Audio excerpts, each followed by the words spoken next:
שלום לכולם. על המטוס בדרך לוושינגטון פגשתי את דניאל וייס. דניאל נסע ביחד עם קבוצה של משפחות החטופים לארצות הברית כדי לעשות נפשות למען השחרור של החטופים ולהשתתף בעצרת. דניאל הציג את עצמו, הוא סיפר לי שאבא שלו נרצח, שאימא שלו אז הייתה חטופה בעזה ושהוא במסע לאחד את עם ישראל. כל כך התרגשתי ממנו, כל כך נכנס לי ללב, שנתתי לעצמי הבטחה שאת כל הביקור הזה אני צריך להפוך אותו גם כן לסוג של מסע לאיחוד עם ישראל. יותר מאוחר למדנו ממש כמה ימים אחרי זה שאימא של דניאל, יהודית וייס, השם ייקום דמה, נרצחה בעזה.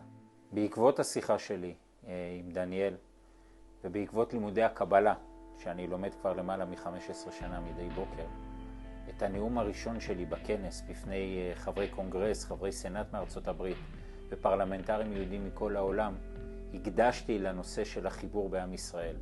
וממש ביקשתי מהם, מכולם, ללחוץ כל הזמן על המנהיגים שלנו לדאוג לאחדות עם ישראל. אני מאוד אשמח אם תפנו לכם 6 דקות וקצת ותצפו בנאום שלי.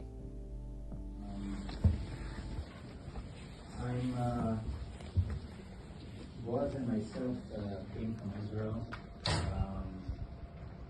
and it was hard for us to decide whether to come or not, because leaving Israel these days is very hard.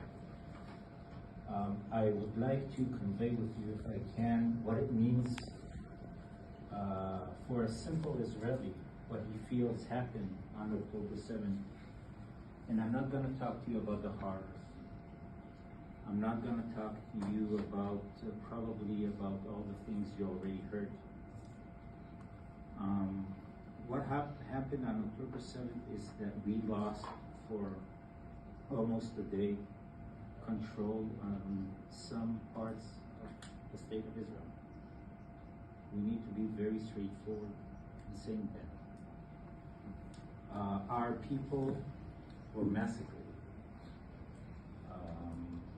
I spoke to some survivors which managed to hold on to their safe room in the house for 16, 18, 20 hours, holding with their hands the knob to the door with the terrace outside. They held it so they won't be able to open it for 16, 20 hours. And that's how they and their families were saved. Not all of them were lucky, but when you talk to a father that needed to do that, just hold on to the doorknob for 16 hours in his own country, with no army inside, with nobody to come and help, with hearing and smelling what's going outside, this damaged severely the core of the safety every Israeli had in his country, in his army, in the Israeli existence. I don't live in the south. I live in the center in a town called Tikva. But when I went down with my dog that night, I looked around like this. There were no terrorists that came even close there, but I was afraid. My wife, since there, she locks the doors all the time. We were never like that. And we have suffered a very severe trauma in the main feeling of a sovereign state in our country. And that trauma has to be addressed. And we need to retrieve the feeling we had before. And for that to happen, there's a lot of things we need to do. The first of all is a clear and very decisive victory in the battlefield.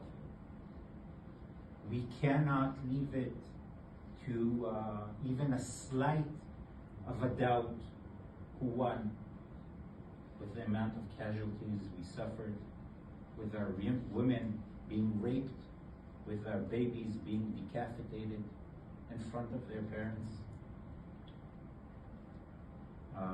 You saw the movie. I'm not going to elaborate even more. But what you do see in the movies, which I don't recall from my Holocaust studies, is the joy and happiness of the killers while they were doing what they did. You saw the smiles on their face while they were slaughtered. So this is what we're dealing with now. Before that, we suffered a very severe tear in our society because of judicial legislation and a lot of other stuff that were going under the surface for many, many years and erupted. And I plead to you, as people who care about Israel, as people who care about Jews all over the world, we are one people. And somehow we in Israel forgot that foundation of our existence, that we are one people. We can argue fiercely, but we can never go above a limit that says, you know, they started talking in Israel about dividing the state into two countries.